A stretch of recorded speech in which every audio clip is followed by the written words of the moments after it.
I'm an independent. I'm not a fancy person. Well, Not yet. no, I'm never going to be fancy. I could be rich and I'd still never be fancy. In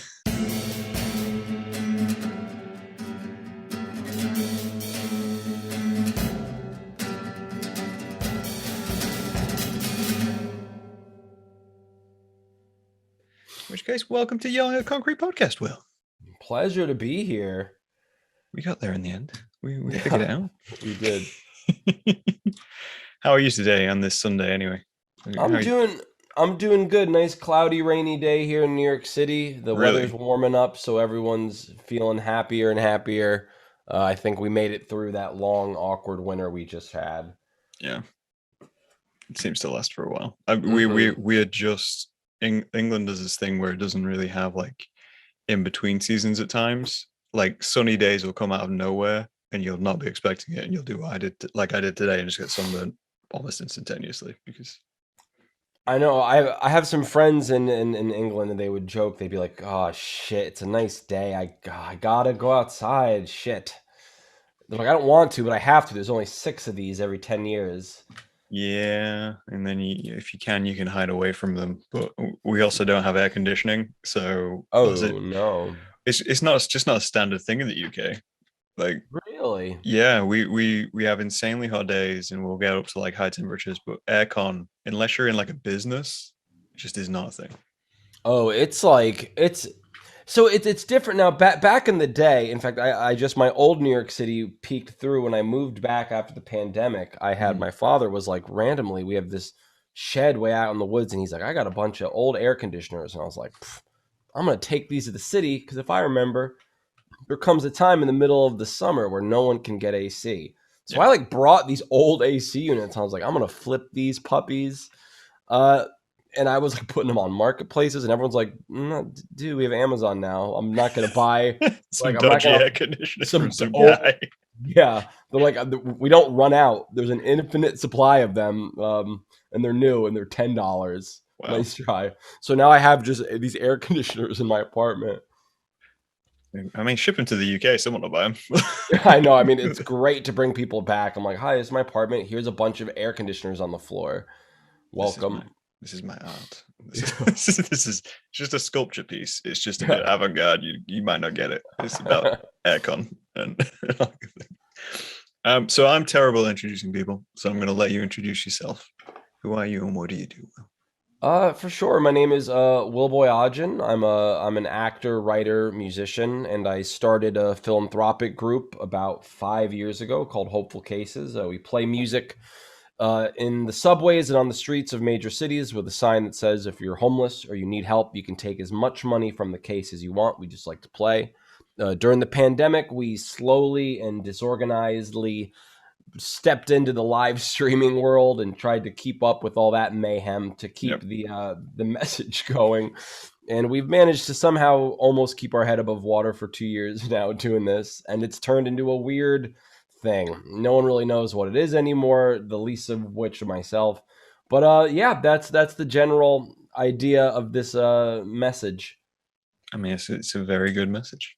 Yeah. Which is why I mean, I originally came across you, as I imagine most people did, on Reddit on RPAN, and see, because I during lockdown I streamed every day for like 300 days on Reddit, and you were one of those regular people I just kept seeing pop up, and I was like, I need to know more about this guy.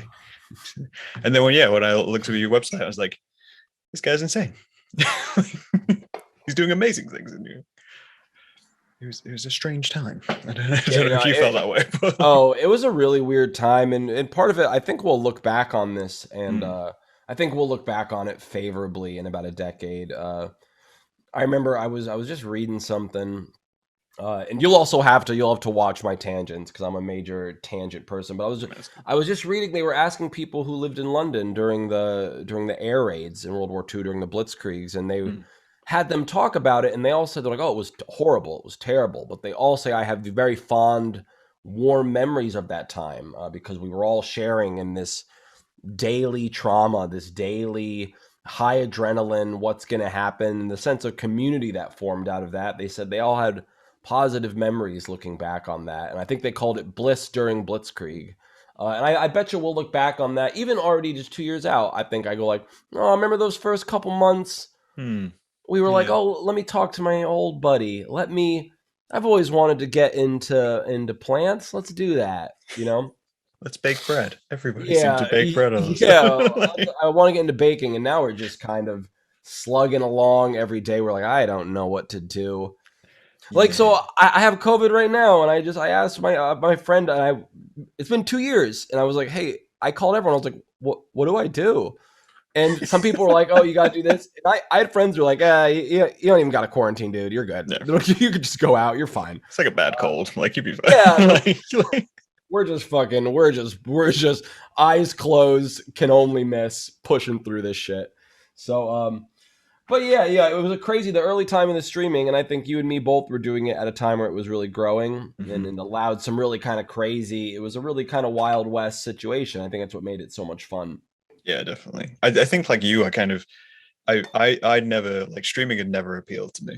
It was Mhm. never something I wanted to do. I'm not a person who kind of like naturally seeks out attention or anything. And I was like, maybe do it. And I think I started doing it essentially just for friends because I Mhm. know quite a few people who live alone. And I was like, well, if I'm just there every single day for 30 minutes, it gives them like a consistency and like providing Mhm. that. Like I know you obviously did it through your cars and whatnot to just kind of spread the music as the high It's intensity kind performances you give on. Well, it's so funny because I started streaming just so I could have some creative outlet during the pandemic, and then maybe Yeah. like 3 or 4 weeks into these like every day these huge streams, someone was like, "Hey, do you do this thing?" And I was like, "Yeah." And they're like, "Why don't?" They're like, "Why don't you do it here?" And I was like, "Oh yeah, oh yeah, I should do that." Yeah. Uh, and we had just right at the start of the pandemic, we had just been, we were supposed to do a big kind of press tour about the street stuff we do, which it was never meant to be online. It was always meant to just be in the street, and that all fell apart at the start of the pandemic. So I was kind of feeling defeated about that. So the two things kind of kismet came together with the growth of Reddit's live streaming platform, and then wanting to continue whatever this experiment was. Yeah. That makes a lot of sense. I mean, it's worth me asking. How did you get started doing your philanthropic? That's a word I can't say. Um, Things. so you know what? I'd been living in the city for maybe 5, 6 years at this point, and I'd say Right. every year I always like to come up with one weird experiment. I'd be like, what's the weird thing? Like, what's going to be my weird little thing I'm going to do this year? And they always were very dumb, and they never worked. Like I remember right We don't before need Hopeful. examples. This is So like right before Hopeful Cases, right. I had done a group called Professional Secret Keepers, where I'd printed out 10,000 business cards that said, Professional Secret Keepers, your secret's safe with us, confess and all will be forgiven. And I would go to Barnes and Nobles and leave them in hundreds of books every day. Yeah. I would slip them into It's books. perfect. I'd Yep. put them behind toilets all over the city, and no one ever. I got like 4 emails. And there was a day I put one on the subway, and then I walked away. I like slipped it in the corner of a poster board, and I saw this couple go up like on the Saturday night. They went up and they like looked at it, and they like, I was like, oh shit, they're gonna email a secret, and then they literally pointed at me and laughed. They were like, it's that fucking dude, and I was like, oh okay. And then like I think before that, I started this fake Tumblr blog called Anti-Nazis of New York, where every time I would take pictures of people hailing taxis, and I'd be like, look at this disgusting fucking Nazi. Get out of our city. We have no time for Nazis in New York City. Take your Sig Heil somewhere else. Uh, Fantastic. yeah, so like, but Hopeful Cases. So then there was a period of time I was just, and I can just tell this story now. But through a weird series of events, I got, it's like Sigourney Weaver's people, like the actress, reached out to me and they were like, oh, Alan Rickman's year memorial service is happening. He was a huge fan of Uptown Funk, and we heard you do some funky covers of stuff. We would love for you to play Uptown Funk at this like private dinner and do it in some weird kind of morose papa style. And I was like, oh, for sure, that's my thing. Yeah. And I told everyone in my life, I was like, guess what, losers? I made it. Sigourney Weaver reached out to me. And then she was like, how much do you, what's your rate? and I had no idea what my rate was. Yeah. And I forget what I told her, but it must have been comically low.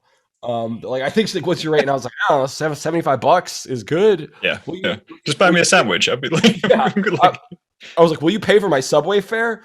So I gave her some absurdly low number, and then she was like, "Yo," her people reached out. They're like, "We're good. We're good. We're gonna go somewhere else." Um, and so then I like had a night where I was like, "Oh my god!" Like this huge gig fell through, and I was just feeling so upset. And I'd had this idea, and I had one of those nights where if I didn't do something, I would have just been, Robert De Niro pacing the basement kind of yeah. vibes. And yeah, so I had this blank piece of poster board, and this idea had been kind of in my head a little bit of this like anti-busking thing. And I just like 9 o'clock at night, I just wrote on the back of the board, and I went down to Times Square and went into the subway and just played. And I didn't know if it would work, but it worked. People put money into the case, and even more surprising, people took money out of the case. And normally I would have said, "Oh, that was a fun one-time thing," but I definitely selfishly I had a feeling when I walked out, which was I felt very clean. I felt good about. I said, Right. "Wow," I said that was awesome. Um, and I am from the school that most altruism comes from a place of selfishness, Yeah. of self-preservation or of affirmation, whatever reason. We're not doing good deeds for nothing. No. But that was a moment where I said, I got to get more of this Yeah. feeling of helping others. I never really, I mean, there was a period right before that. I had made a New Year's resolution. Every time someone asked me for money on the street, I would give it to them if I had it. Mhm.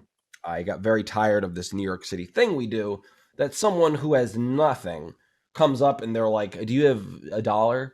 And in the most expensive city in the world, Yeah. people where 1 in 12 people is a millionaire, everyone goes like, "No, I have no dollars." I'm like, well, you have $1 and you're gonna buy like a $7 bagel sandwich, dude. Yeah. You might as well just give it because you're gonna die and that money's gonna be nothing. So just give it to this dude, and you at least have done something decent. Yeah. So that's kind of the roundabout way of how this started. I think it's actually something when I kind of read through your project and I watched the video on your website, which kind of explained like you were just kind of going into it and like making it, and you didn't really expect it to be doing anything. I think very much when I read about your work, I felt kind of like a kindred this person gets it moment. Like when you read something and you think about all the things you do, and then you find you're like, this person kind of gets it. Because I Mhm. like I do a lot of things very similar to you in the sense of where I just set up stupid projects. And I'm just like, yeah, this will be fun. I've got a couple of trips coming up where I've got projects in my head where I'm like, this is the dumbest thing. No one's going to care about this. Mhm. Like making a Twitter account for something. Like there was a long period of time where I was like, I wanted to do unsolicited duck pics. And I just wanted to set up a Twitter account which would make a bot and it would send you duck pics regardless of whether you wanted ducks or not. Like that. And just little things like that. And like I do a zine which is free essentially, and people think I'm insane because they're like, you can't just give something away. And I'm like, well, it's all about encouraging creativity. And Yeah. the whole point of the zine is I take people's artwork, which they send to me anonymously, and I just Mhm. publish it. And I'm like, it's just participating in the process. Yeah. And like you say, you feel very clean at the end of it. You feel very open and like, this is good. Yes. And I think in this current age where everything is monetized instantly, everything is about content creation for the sake of making content. Yeah. I think it's really important to like harken back to this 1960s idea of like the happening of like, Mhm. here's this event. If you weren't here, you missed it. And we are gonna explore what this weird carnival ride we're on is. And we're just gonna see what happens. Let's just see what happens. And we're gonna say, "Oh, give a shit." There are these rules that we gotta follow these rules. Like, well, who gives a shit? We're fucking meat machines. You might as well. Yeah. No, these are all dumb rules. I'm amazed. I see people go, "God, do these rules." I'm like, who said if you just do whatever you want, just do whatever you want. So yeah, I totally feel that, man. Yeah. That's No, always been that's always been the energy we try to bring. especially I mean, so like before the project, presumably you're a musician for at your forefront because I No, mean, just no, like no, no, dude. I'm an actor writer. so you People all started the as an actor writer, like Yeah, I'm still an actor writer. People are always like, "You're a musician." I'm like, nah, not really. I'm really good at faking it. I I can mean, I'm totally looking at make your you think. background and I'm seeing a lot of musical Well, instruments. You this because you I have a had to. problem. No, yeah, like I have to keep up. But I would definitely say like the show I do is more. People are always like, "Is it a music Mhm, show?" And I'm like, "Not really.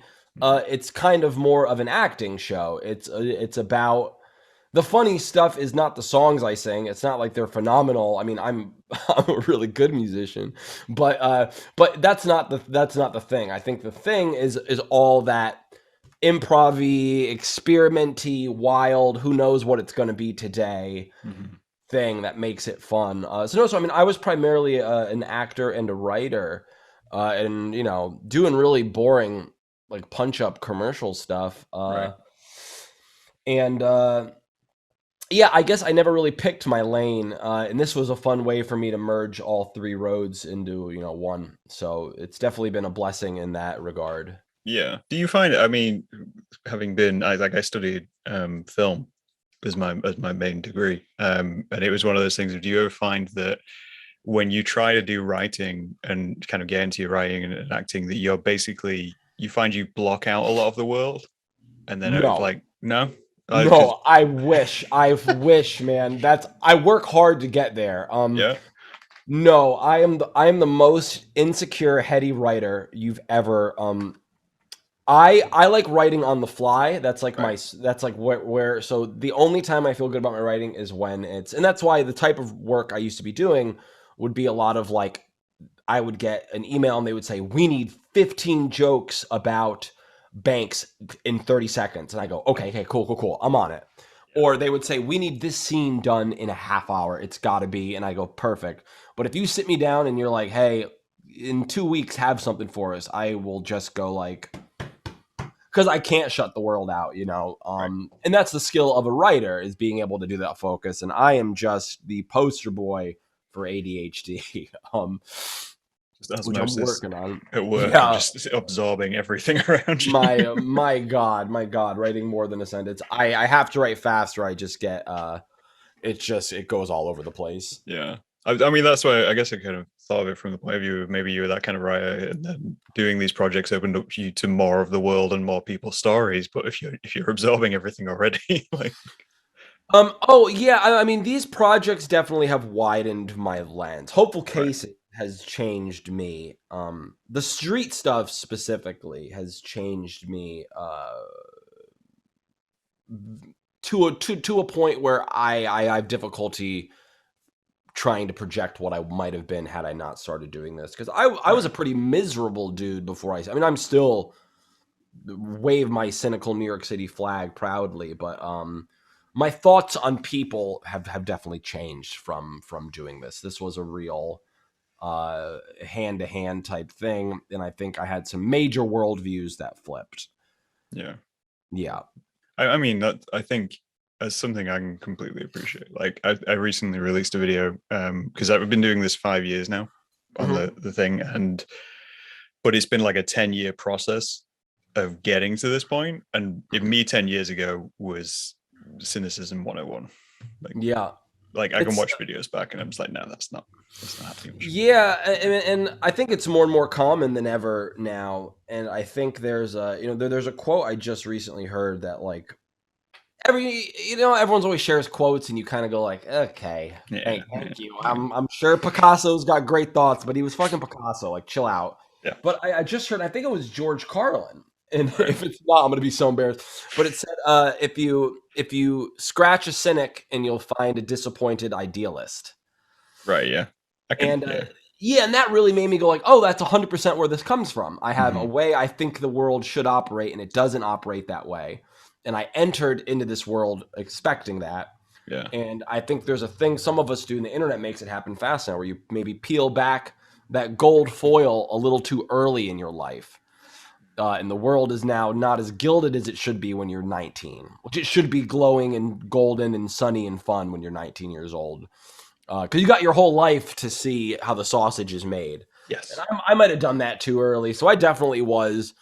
And then you live in New York City. You live in a city that's about that glorifies a certain type of misanthropic cynicism It's kind of part of the aesthetic of the city, and you can really turn into just a piece of shit really quickly. That's the title for this podcast. Just like, New York, it can turn you into a piece of shit. Like, you know, So fast, so fast. so quick. I, I mean, I was just going to say, I find it fun now when I meet people who remind me of me when I was younger and how much it confuses them to be in any way optimistic. Of just like, yeah, you know, this is life. And people like you doing, saying the way you kind of see people and like how you interpret people on the street and this idea of like, yeah, these people are going through something that, you know, they're in need of help, but they're still people. They're still, you know, live people. And then I meet people from like me would have been 10 years ago, like, no, you know, fuck these people, you know, Yeah. doing whatever. And now I meet people like, yeah, no, they're different. And you just watch them get confused. And it's almost like you're Yeah. overtaking their brain. You're just like, yeah, just Yeah. I think the older I get, the more of me meeting a optimist in quotes or a pessimist in quotes, someone whose like primary color is one of those two things. yeah, The more I go like, okay, you'll get there. Cause I think that's the thing. You ever meet someone, you go, you're there. And it's yeah, neither. It goes, there's not good shit or bad shit is not, it's just shit happening. yeah. Some of it's good, some of it's bad. It's mostly just meaningless and, just don't think about it. And they're like, well, you stay a sunny disposition. No, you don't. Or be like, if you're the pessimist, you'll never be disappointed. Not that either, you Yeah, asshole. You gotta just be, it's your life. You live it. You have some tasty meals, you have some shitty meals, you have some great lovers, you have some real nut jobs. That's all the delicious little nuts in your Sunday. So exactly. just enjoy it, Yeah. I Who think knows, the though? way I worded it to a friend the other day was is like most people go through some shit and you learn how to deal with it. And what the trick is just to just be nice to everybody. You know, be generally as a default nice, but keep the little toolkit in your back pocket for when things fuck up. Yes, Like, yes, just, yes. yeah. And it's also it's such a privileged thing, and definitely you see it a lot among the creatives and the artists and the sub 30-year olds Yeah. where they're like like you ever see a lady and like if you see a lady on the street and she's pushing a stroller and she just looks tired but she's just going, and if you were like, is she a pessimist or an optimist, be like, neither. She's a Yeah. fucking single mother of three. She's neither of those things. She is a fucking powerhouse of adrenaline and strength. Like, she's not a fight. Do you think she's like, oh well, nothing good's gonna no, she's just going. She's in Yeah. the moment. It's fucking dope. It's dope. It's the most human humans. It's watching people get through the day. It's like I hate people who really look down on anyone for just enjoying something. Mhm. Like, oh no, you know, fuck these basic people who like their, you know, their pumpkin spice latte and they'll drink a bottle of wine. I'm like, yeah, they're just living life. Like, Yeah, this is giving it's. them a brief moment of respite.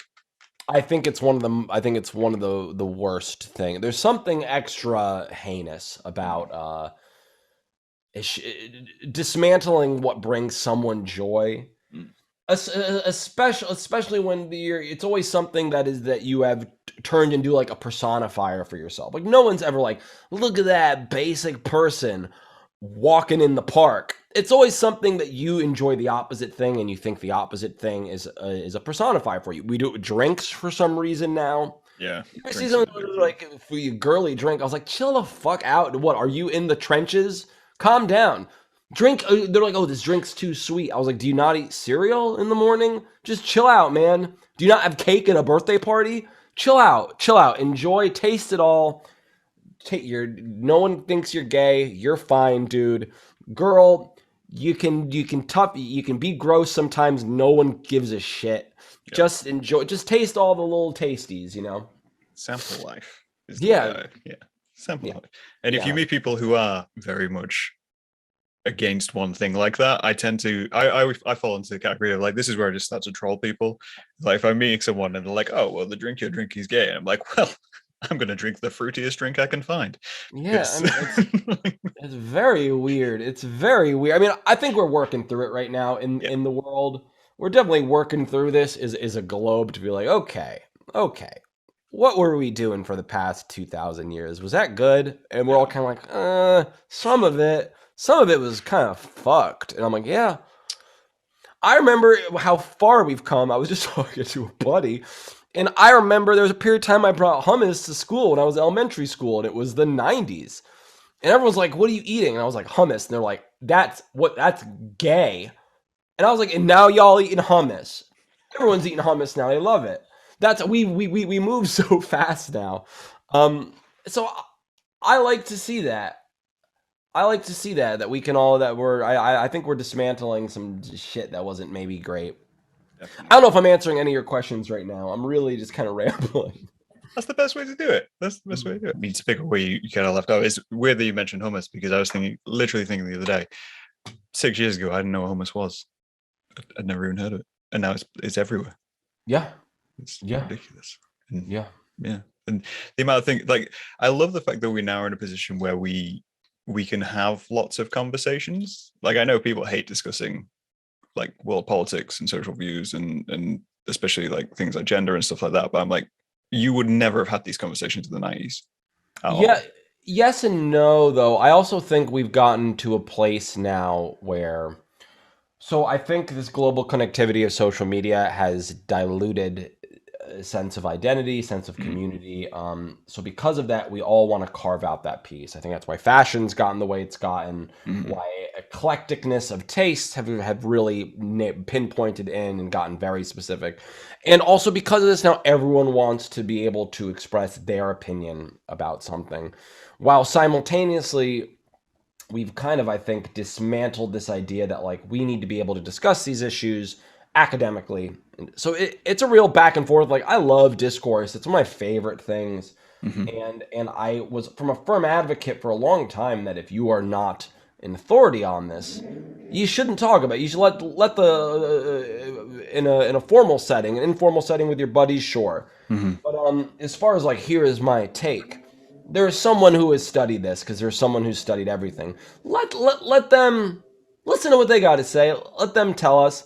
So we get these issues now, and overnight everyone's like, "Well, here's my thoughts on gender," and I'm like, "Have you spent time thinking about this? Yeah. Guy, just dude who happens to be an investment banker. You also happen to have a master's in virology too." You also and now we're all experts on we're all experts on.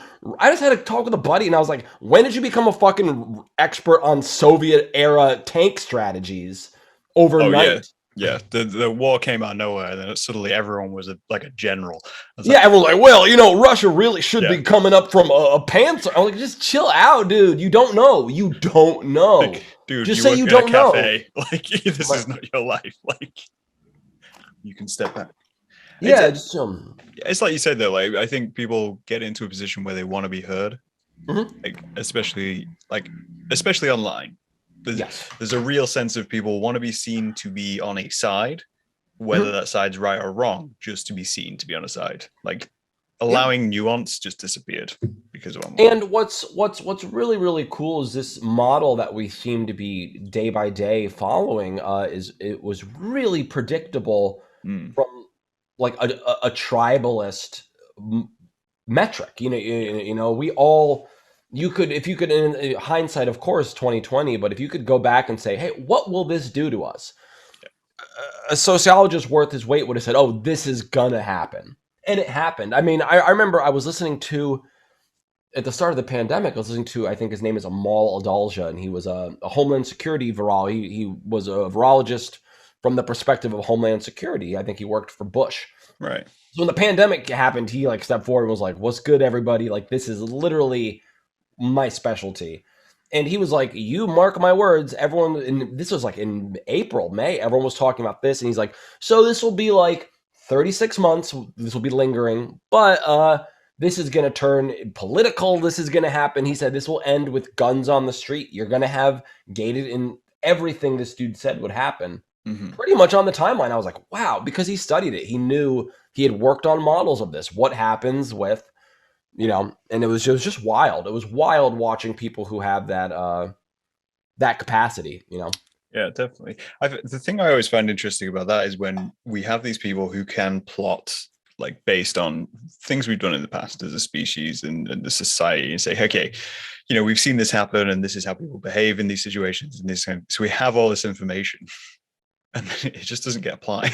And you start there going, how are we not using any of this at Well, times? I Like mean, we yeah, try to, but Yeah, I mean, I think the big issue there is we had what has become the media force of the world, which is the United States now, that kind Mm. of bullies the rest of the world into what we do.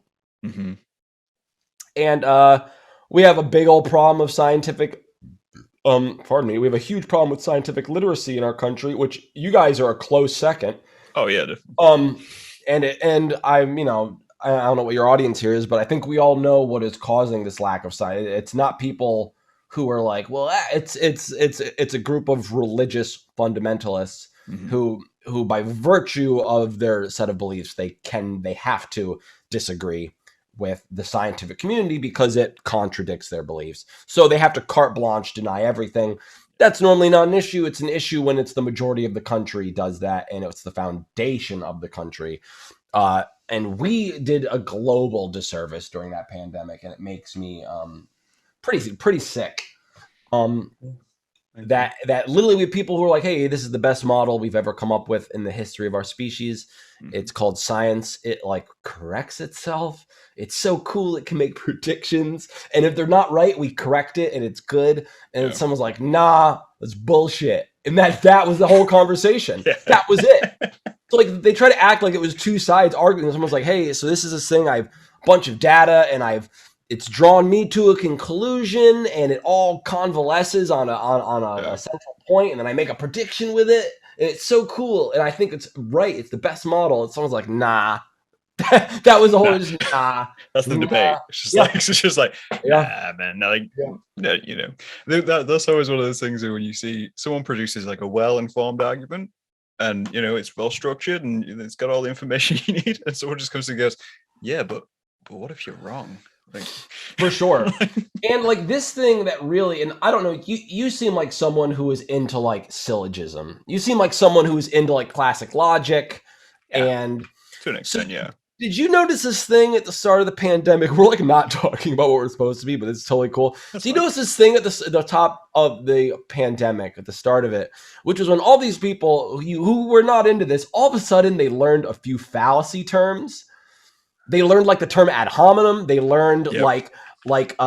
they learned appeal to authority. They learned straw man, and they were just like a Wrong with those. like a dog who learned how to wield a gun, like didn't know how to use it, but they were throwing it, and it would Yeah. just. I remember having conversations with people, and I'd be like, "Well, the scientific consensus points to this," and they'd say, "Yeah, it's appeal to authority, dude." And Yeah. then you'd be like, "No, okay, no, no." So what appeal to authority is? And they go, "Yeah, are you appealing to authority?" And you go, "Well, yeah, but I'm not though. I'm not by And I feel like the whole start of my pandemic before I just gave up.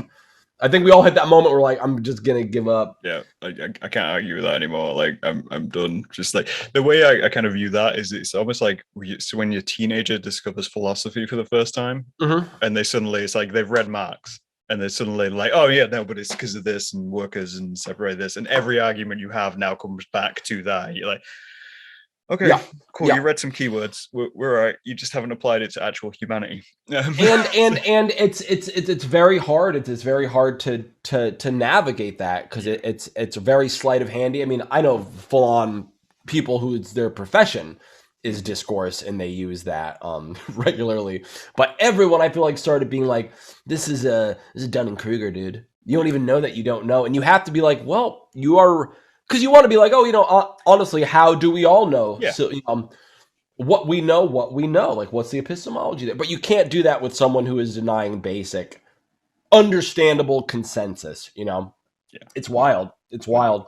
It's just those hair mail pairs. There's an interesting point there, which will get us back on point of how we've reacted as like society with technology. And there's a question I kind of have for you, is that you mentioned there like way back when we were talking around the idea of like fashion and how things have changed with social media and people's want to be identified. I'm curious whether you have a view of whether genres can be a thing in the future, because it's something which I've noticed a lot within media as things become more homogenized and get more twisted by the media of ways they are produced and why they're produced. Genres back in the day were always someone pushing against that, whereas now there's a level of there's no way to make like an ingrain of like, yeah, cool, so this is what I'm doing now. Like, For sure. So I think that is I think that viewpoint is a little bit anthropic. It's a little Mhm. bit like looking back. You go, of course, it filled that puddle was filled perfectly. How did Yeah. that happen? But I think we're putting that. So it's not like when acid jazz was happening and people were like, "Oh, I love jazz, but like, let's turn this on its head." Mhm. I think that was a subtle thing that took time, and not like they didn't have a meeting and they're like, "What do we do now?" Well, what if we broke the rules of Yeah. so I hate music today. I'm not a fan of it. But I Right. wanted to say is I hate it because I'm 32 years old and it's Well, against the yeah. frame the palette that I grew up with. I think music is in an awesome place right now. Mhm. And I really have a bit of disdain when I hear people that are like music's garbage. I'm like, that's because you're in your 30s. Of course you think that. Every 30-year-old has thought that ad nauseum as far back as you can go. I think right now genres are still happening. They're just happening very fast. Yes. And I love cataloging. It's like a thing my brain does, and I love being like, and you're seeing it with like meme culture and videos too. Mhm. You ever Yeah. see a video and I go, I know what type of video that is. I know, oh, and you're doing that. It's Yep. this genre of video. Oh, and this is a fusion of this genre and this genre. Oh, you did a flip reveal. It's meta now. Like I love all that play, and it's happening so fast as everyone has to work so much harder now Yeah. to carve out a piece of the pie and to find an original sound or an original idea. Now, that being said, I do believe that you can reach the end of big pie slices, and you're Mhm. going to have to get so precise in the future. I mean, I can't imagine what it's going to be, but it's going to be plays on plays on plays. Yeah. It'll be like this is a comment on the thing that we were commenting on, and we'll comment on this whole act of commenting on it. I think that's what Yeah. genre will be in the next 10 years, but it's definitely social media is definitely made a model that is not sustainable for the idea of like new stuff. It's just too fast for one thing to really root. I mean, I don't even know what I can't think of a genre that's lasted more than 5 months No. of music in the past 5 years. The only thing I can think of is lo-fi, and that can. Lo-fi and lo-fi was kind of happening before. We Yeah. just put a name on it because one guy on YouTube put a name Yes. on it, you Yeah. know. And I feel like lo-fi heavily profited in value from the pandemic. Like if the Mhm. pandemic hadn't happened, no one would care about lo-fi. No one would be like, I need this in my life. And now it's just like, no, this is my chill music because this is what It's happened and got me through things. yeah, Like, it's what we needed in that time. yeah. And that's I think the beautiful thing about art is art is always going to be a reflection of what people need at that time. Mhm. You look at like you're seeing it with fashion now. I mean, this whole thing that the 90s is coming back now, I think is a very interesting, and I haven't spent the time I'd like to say why are we back here again. I'm just happy to But be back here. yeah, I'm I suddenly relevant. I I am, I was just talking with someone who's a teacher, Right. and I don't know why I said someone. I was talking with a family member who's a teacher. And she was in high school in the 90s, and now she's a teacher of middle school girls. And she was like, "Man, it's so weird." She said, "Cutting is back." She said, "We're dealing with cutting in school, a huge issue." Right. And we were trying to say, I wonder if this is causal or symptomatic of this 90s pushback. Are we bringing back ideas of the 90s, and with that is going to come an idolization or an admiration of 90s culture, part of which was this whatever that cutting thing we were doing in the 90s?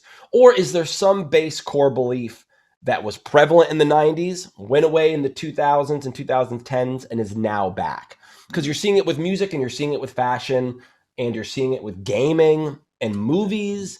So yeah, it was very interesting. I was like, I wonder if this is causal or symptomatic of something else. It's wild to see things play back so quickly. These callbacks, Yeah. it's not like 50s aesthetic coming back in the late 90s. Yeah. This is like 90. It just happened like 20 years ago, and it's back. I think that's one of the crazy things about when you think about the 90s and the 2000s of like you get kids obviously who think they're thinking of those periods as like, oh, they're old, like they're retro, they're vintage and that kind of thing. Whereas the time period and like we say, the social values at the time weren't too dissimilar to what's going on. Whereas when we were kids, it was very much along the lines we were looking at like the 70s and 60s going, oh, that's retro, but Yeah. everything was different. So Yeah. we had a stark contrast to go, okay, I like dressing like a hippie, but at the same time, I don't want the values of what was going on in the 60s because Yeah. like that's not my vibe. Whereas they can look at us and go, oh, well, we like that. And, we're not too different from that. It's not. Yeah, I mean, it's very interesting, especially I wouldn't call it because the 90s really were this period of like hyper commercialism and, Mm, uniformity.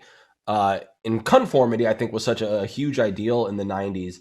And so much of the period we're in now, I would say, is the rejection of that, except for fashion. The fashion and music is back, which is very interesting. Like, think of the ideal 90s body versus the body today and how different they are. Yeah, I mean, I remember I was the same person. My sister's like me, is Armenian. So in the 90s had a hard time. This was mhm, not, they yeah. can't see me, but this was not sexy in the 90s. My body right now, Mhm, hairy, dark features. So she like learned how to like get her eyebrows all white, and she mhm, learned how to do all that stuff. And I can see now that it's back. She's like, "Oh, motherfucker. Like I just got it." And now there are girls penciling in their eyebrows because yeah. they want to be, and they're trying to, Yeah. so that's very interesting that flip happened, but Mhm. not some other things didn't get carried with it. It's weird. Shit happens so fast now. Oh, it cannibalizes so quick. The way I chatted to another guy on the podcast who does 5 o'clock zines. He's a zine maker in Japan, and we were on about the movement, the punk movement, and we Mhm. were saying how the punk movement was quite strange because you'd have different variations of punk depending on your location. Like that heavily affected it. Whereas nowadays, something pops up online and it has to divert, but it can't divert based on location because your location doesn't matter because everyone's online. Mhm. And you're suddenly like, oh, well, we're doing this, but we're doing it this way, and we're doing this and this way. So it's firing off in so many subcategories you can't even track it. Like, And it gets monetized instantly, which I yeah, think destroys it movements very quickly. mm-hmm. Which is why we're gonna go rapid fire now because we need the newest thing when entertainment is like it is now at a premium. I mean, I hate to be this person, and I use social media, and it's something I'm Yeah, thoroughly in quotes enjoy the way that someone who does methamphetamine enjoys meth. yes, I use it daily, but it is not sustainable for our monkey brains. yeah, If you think it is, anyone who thinks it is, this is not a net good for us. We cannot handle this tech. This would be like if you gave one monkey an axe.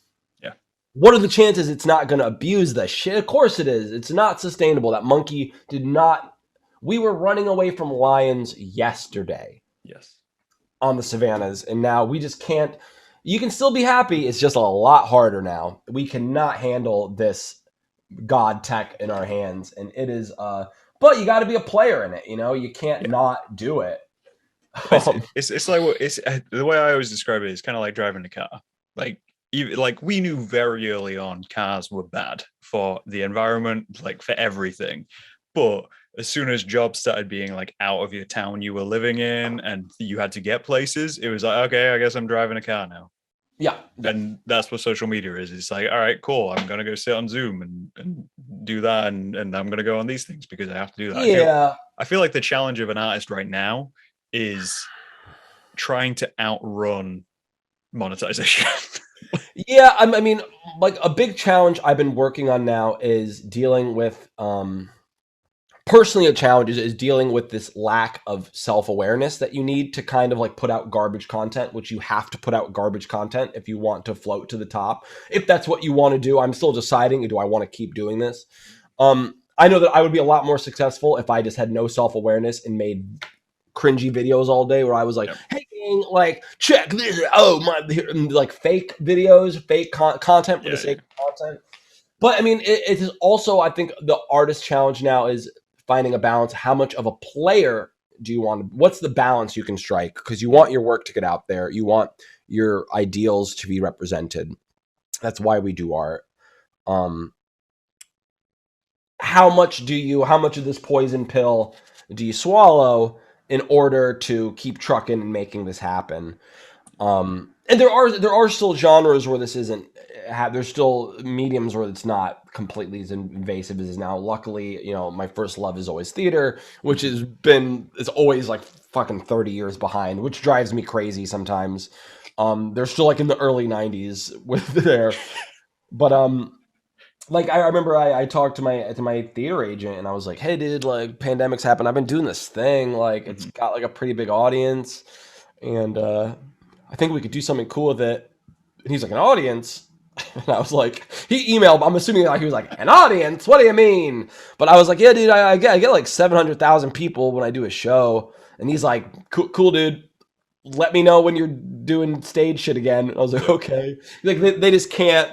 But so that's a little bit nice there. But it's yeah, I mean, I think that's the balance as artists we all have to strike now is how much of a player in this clearly toxic mechanism do we want to be? What's Mhm. the balance we strike there? I think we've all seen some influencers come up or we see a video shoved in our face on our delicately constructed algorithm and you go, why the fuck did you even make that video? Yeah. Why did you even make that, dude? Yeah. You know, I'm sure you've seen people you go, what is it? So you're just sucking on a lollipop? What? I just got into TikTok and some stuff I see, I go, Oh, what? So you're just bouncing up and down like you're having sex, and that's what you do? yeah. That's that's what why though? Like why are you doing it? Like why? Why though? Yeah. And I just hit a point where I want to start commenting and go, why? Why would you do this? What are you doing? It's just, but maybe that's because we're in our 30s, dude. We're old. Maybe. I don't know We, if you're in your 30s. yeah, I'm I'm 32. I'm the same age as you. Jesus Christ. Yeah, we're doomed. Like TikTok for me at the minute is the barrier. Like very much like making content, making content. It's always been the barrier of like I'm doing all right. Like I make stuff every so often, which is just a bit dumb and a bit memey. But the barrier is TikTok, where I'm like I'm not quite there yet. Like I think dudes our age, people our age, we are in that Vine mentality, which is like, oh, here's a funny idea. People would like to see that. And then they go, haha, you gotta post every day, fucker. Or we don't even show it to people yes, yet. Yeah. It's wild. I mean, it's wild though. It's wild. They're people, and I go, and I wish a driving force would come in. And we're teenagers in the internet; we're still figuring it out. But I wish someone would come in and say, "Hey, man, don't you're gonna it ain't working." And even if it does work, what there's this guy. I don't know why the algorithm always shows me, but it's just him. He points and he goes, "I'm the youngest lotto winner, and I'm giving all the money away." He posts the same video every day. Follow me in my and I go, you didn't, dude. yeah, You didn't win the lot. I don't know what this is every day. I go, what's your end game here, bro? What is the final that you get famous and then you have the money, but then no yeah, one will. It's too fast now to call bullshit too, which is yeah, very bad for us. You ever see a video that's just fake and there was a time in the early 2000s you'd be like, this is fake and here's why. You can yeah. see. And now I'll be like, ah, yeah, okay. No one's going to read that. You can let it be fake. Yeah, just allow fakeness to happen now. This is it. I mean, I guess that's the beauty of it. Was like I was saying, like things move so quickly now. I'm like, it's fake. It'll be gone in 2 minutes. Someone Mhm, else will have moved on to something else, and we'll mhm. we'll be creating something else. I think when I think of art and I think of content, the only advice I ever give to people is just when you make things, just remember why you're making it. If you're making it because it satisfies you and you find it cathartic, then keep making it. Don't beat yourself up over the stuff which is just to get to the top. Yeah, Like, yeah, and that's the best advice. And I think that's why like projects like your own and projects which I do on the side, which are just not based in any way, shape, or form about like fame or money or making a living. You're just like, we're just doing this because we want to do this. We think it's a cool idea. yeah, And yeah, that's as best as we can do. for sure. We've aged out the internet. We had it Yeah, and then we lost it. yeah. We were waiting for photos of boobies to load one at a Mm. time. The sad thing about that is that people our age made TikTok. Like Really? the people who made like all these new platforms we're seeing are like 30 Oh to 40 year yeah, old developers, and you're like, you destroyed what we had. yeah. No, I mean You were one of us, and you just went and threw it away. we definitely got the golden age though. We got to experience the gold. Like what I imagine is the car equivalent when the cars were going auga. Yeah, We got to experience that where you're kind of like, yeah, just driving down the road any way you want. That was kind of cool though. We got to do the we did. Yeah, yeah. Like our parents will sit and talk about like vintage, Pontiac Firebirds, and we're like, do you remember blogs? Like, do you remember like forum blogs where you didn't even, it wasn't even on Tumblr. You just had a random like Angel Fire email address, and you were like, I'm just gonna go sit on that and write some shit. I was talking about MSN groups. Remember Oh MSN yeah, groups? yeah. Dude, I used to be on this Harry Potter MSN group, and we would all role play like we were in Hogwarts, and I was a professor. I would give homework, and like I was like How old were you at 13. this? I was gonna say. I was like 13, but I'd be like, what magical creature is this? And they'd be like, yeah, it's a centaur. I'd be like, A plus, Ronolus. You get 4 points on the MSN group. We have to type it all in by hand. What I love now is doing stuff like that for young people, like so Mhm. they can find it. Like you Mhm. make something which is like, because there's a real trend at the minute of like small zine creators making tapes, like cassettes, and they're Mhm. making those things. And I'm like, who are you selling these to? Because your audience is like 13 to 15-year-old. There is no way they own a tape deck. Like, That's kind of cool though. There's a yeah, there's a journey in that now. So I guess finding a tape deck now is like finding, like, if someone gave you a cassette to a 10-year-old with something they genuinely wanted off that, yeah, or like if someone gave you a floppy disk, that now turns into a crazy journey. yeah. It's funny that that's old enough tech now where that's going to take, you're going to have to do stuff. You're going to have to go track down a floppy disk drive, which I don't even know if they are even making. I'm sure you can get one Yeah. today.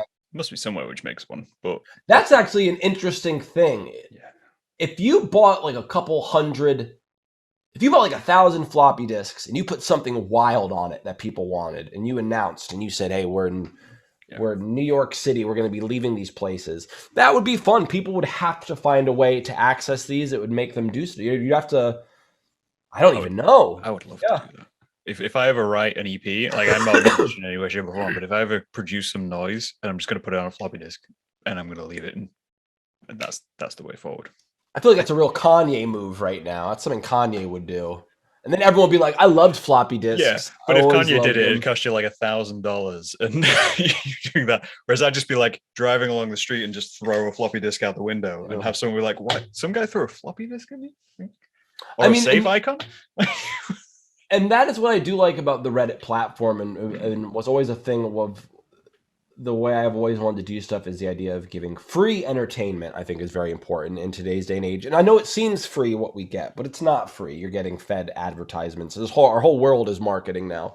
Yeah. So I think the ability for free entertainment is so important now. From an artist standpoint, is one of the last kind of badass things you can do is offer your work up, work that is to offer quality work, to offer work that you could receive money for. I think I'll say it, not quality. Yeah. To offer it up for free is a cool kind of badass thing you can do now. And it's funny, the opposite used to be true, but now that's like an edgy path you can take. Definitely. I think that's a fairly good point to round this out on. I think it was advice for creators in the modern world. Like, just get your stuff out there and just go do stuff. And then, Yeah. you know, Yeah. if someone, the great thing I love about that business model, and I spoke to a rap artist called Lexicon Artist. We were on about how people, steal music and whatnot. And for us, that was like a big thing in the 90s. Don't steal stuff. And she was just like, I thoroughly accept that people can get my work for free. I just put it out there. If they take it for free, they'll pay to come see a show. Yes. They'll pay for the experience. The content's free. Like, you can go do that. And Yeah. that's not a bad model to have. And you get No, meet cool people along the way. you get to meet cool people along the way, and it's like, the end goal here is you want people to see the stuff that you've made. You don't want to be, there's someone out there who has died with just incredible work on a floppy disk in their basement. Somewhere out there's a floppy disk with just the best screenplay we've never read. So you might as well put it out there for people to see and hopefully enjoy, maybe ridicule. Who gives a shit? That's all there really is. Yeah, we'll be dead by that point. You're gonna die. Who gives a fuck? Exactly. On that delightful note, we'll round this out. Did I answer any of your questions? We went on some all the questions. That's the beauty of this podcast. We just go and we do the things. But thank you for coming to chat to me, Will. Yeah, man. Fantastic. This was awesome. Yeah, and people should definitely check out your website. What's your website for the? It's hopefulcases.org or willboyajian.com, but go to hopefulcases.org. It's got all the fun bits. Those are the bits people should look at, and they should check out your work as well. Yeah. See you about. But on that note, we'll call it there. Thanks very much. We'll talk to these guys later. See you later.